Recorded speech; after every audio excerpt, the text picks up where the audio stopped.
what keeps you going? And how are you able to still keep going despite the ups and downs that you're thrown with? Because yours are left and right. May I just answer that by saying the need to get it done.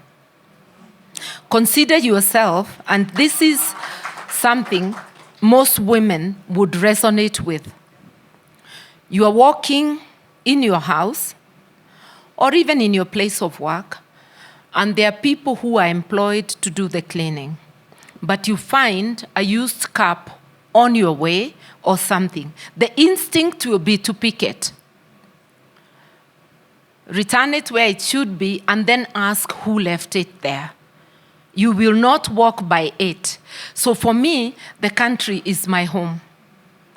So the need to get it done, you look around, see the mess, and see we need to do some cleaning. And if it's not you, then who else? It's all of us together, so I just do my bit, because you can't do it alone. So the need to get it done. There's still so much undone. And I offer myself to be one of those who will get it done. Yeah. Wow. The need to get it done. A lot of people have that want, that passion, that desire, that calling, and they're actually doing it. But I want to ask you, have you ever had a moment in leadership where deep down, you wanted to step back because the terrain wasn't terraining? the land was hard. Things were really thick and against you. Yeah. But you chose to stand your ground. After my first term, or during the tail end of my first term in Parliament, I actually had decided not to defend my seat. And I told my dad. And he was like, how on earth are you going to give them the seat on a silver platter after they've bothered you the whole term? And he was like, can you do it just once more for me? That's not why I did it. That was towards the end. But you can hear he's protesting. Because I've shared with him, I feel so frustrated. We have not achieved much during the whole term. And I'm wondering whether it's worth it. And by the way, those were days, Parliament was not a glamour job. You couldn't survive on this parliamentary salary. I kept my practice. It is my practice that supported my politics. My total pay was 5,000 shillings, plus allowance. It was just about 20,000. That could not even pay the house I was staying in, leave alone pay my upkeep, my children's school fees, and maintain my vehicle or my runs to the constituency. So it was not about money. It's about feeling unfulfilled by the job you are doing. But then in the thick of it, there were problems, because that's when the opposition was saying no reforms, no election. It's 1997. And there is the Ufungamano group, led by the 4 Cs of Professor Kibwana, Kibaki, Wamalwa, and other opposition backbenchers have gone to Ufungamano. I've refused to go to Ufungamano, not because I don't think what is happening there is great, but I'm soul-searching. As a parliamentarian, am I utilizing my platform before going out there? Is there something more I can do which those at Ufungamano cannot do? So we discuss a few parliamentarians and we start the inter-parties parliamentary group.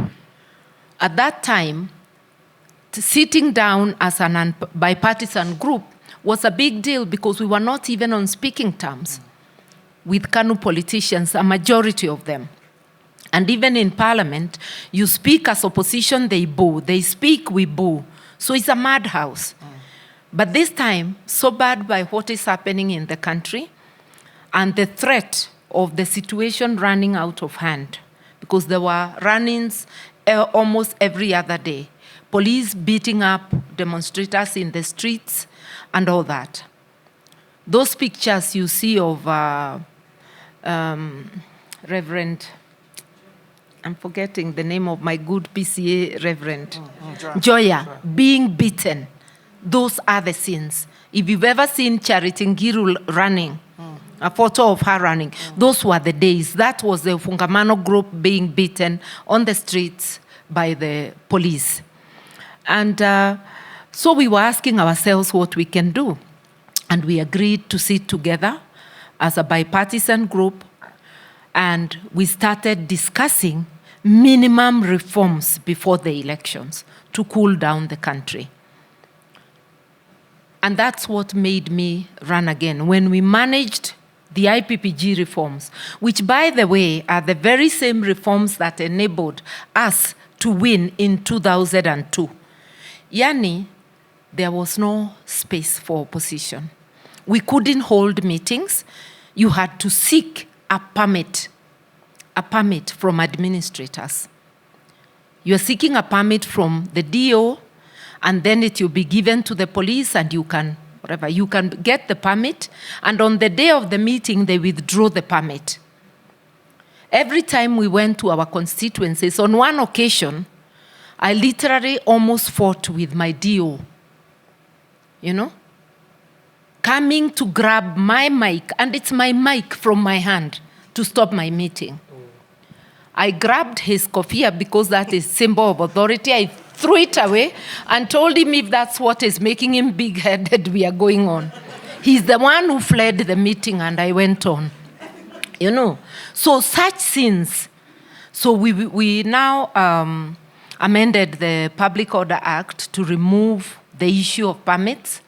And that is where the current procedure, a mere notification to the police. You're not asking for permission, you're notifying. And why do we notify? For security, and also to avoid two different groups clashing at the same venue.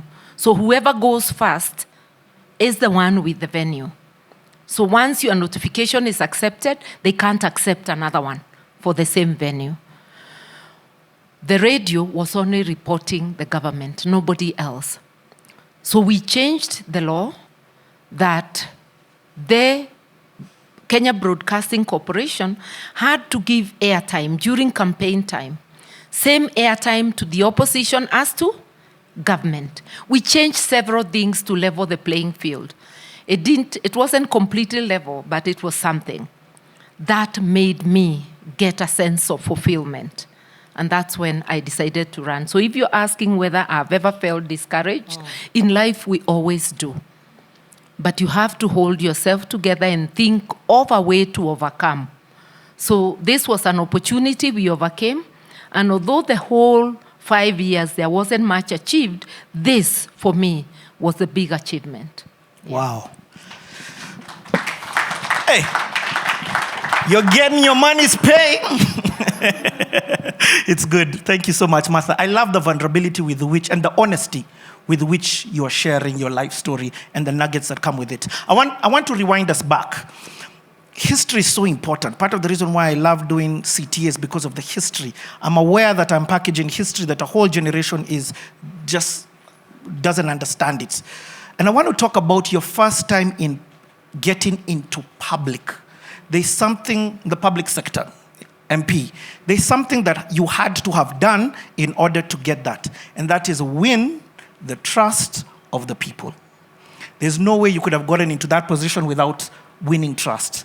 Now, against the tides, for you to win that trust, you were literally going against this. This is 1992, people.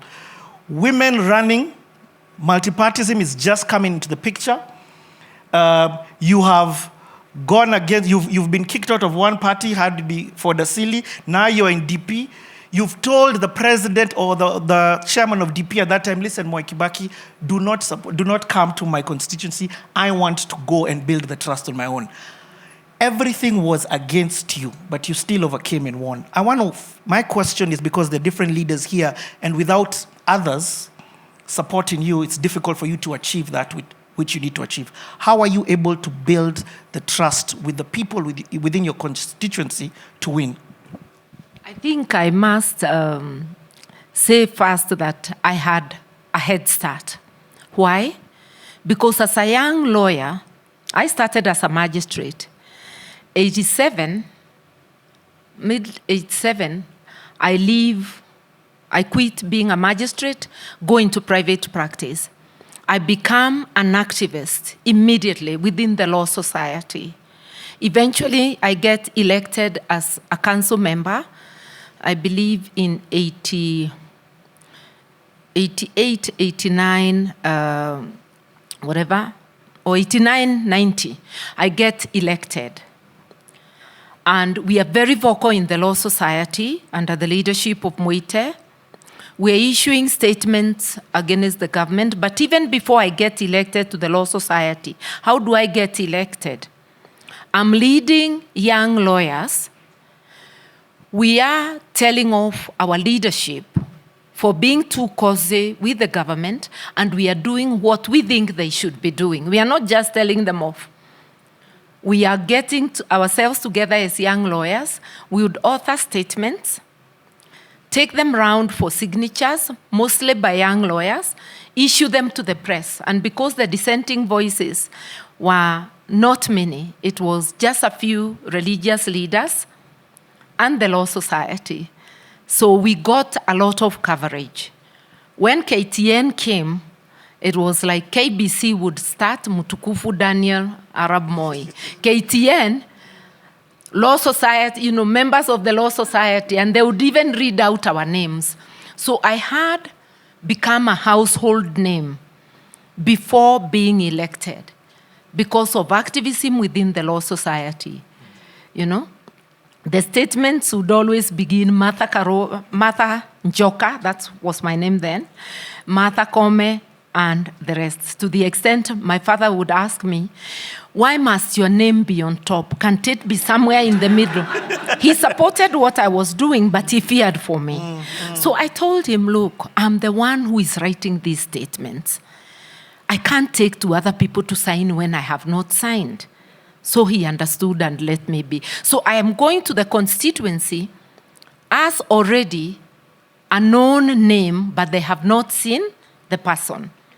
So we are going there, and by the way, people like quantity a lot. That time, I'm seeing you and I'm thinking that I should say this is me at that time, the body. That small body, that's me. So I used to be this small little girl. Martha was bigger. So we'd go to the constituency, she's taking me, and people now say that's her. They say the Martha Njoka now is that one. When I speak, is the time they'll say, kanaongea. Ati ni karari. Because they are not seeing the quantity, but they can get some quality. So throughout that campaign, I was known as that girl, kairetu kau. So anyway, so by interacting with them, because I really went round for a whole year, the whole of 92, before the elections, I was there going to football matches, going where, looking for groups to talk to. Because until a lot of people see you, woman is new, a woman without quantity, they are not seeing the quantity. I mean, you have to go round, and youth was not something that was then quite accepted. So I gained their trust by being persistent, talking to them, and there's one thing I used to tell them. I've been representing you without your mandate, because speaking on the national stage is representation. So I was asking them, can you imagine what I'll do with your mandate? So things I had done before, and my persistence in going around, appealing to both mainly youth and women, Because my going in there was defiance, if you like it, to the extent that my parents were removed from the preaching roster at the local church for being unable to rein on this terrible daughter of theirs who is being unmannerly by opposing an elder. Because we come from the same village with my main opponent whom I dethroned, and we were family friends, going to the same church. So my parents, my family, they bore the brunt. but my persistence and getting people to know me, small groups, speaking to people like we are speaking, explaining what I'll do for them. That's what won their confidence. Yeah. Wow. I resonate with your parents when you talk about fear.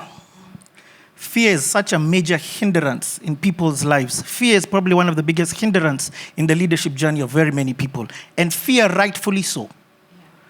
Because because some of leadership has consequences. Going against the grain, let me say that, has consequences. The consequence can be loss of job, loss of livelihood, or raining all the way to loss of life. I'm seeing the young people and the abductions and all that's happening within the government right now. And we, the millennial generation, remember the Moi era. And we are scarred by that. And the fear has held us back, not just within political matters, but even in the way we operate. Because the seed of fear is internally, is in us and needs to be uprooted. If we think it was bad during our time, we know nothing. During your time, it was death. So my question to you, how did you overcome fear and still do this, knowing that you have 2 children and you being the one taking care of these 2 children? What can you speak to the leaders about this fear as it being a shackle over their lives? I had the energy and the daring of the youth.